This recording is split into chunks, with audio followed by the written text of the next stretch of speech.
તમને એક કિસ્સા સુનાવી દઉં. હા તો એક અજના કામ આમાં ગઈ સવાજાને જે સૈદા આવવાની કે સસુરાલ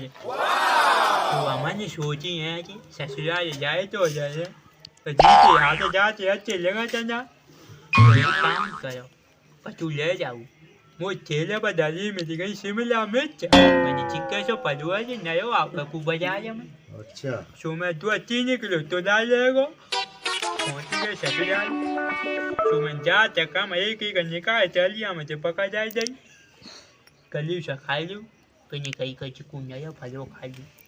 फिर एक वजह खा ले सब जनी अच्छा बमे चखा चखे बिन के तो भैया हाँ चू आए गए मैंने कही जो ही काय को जाए एक और ले लो हाँ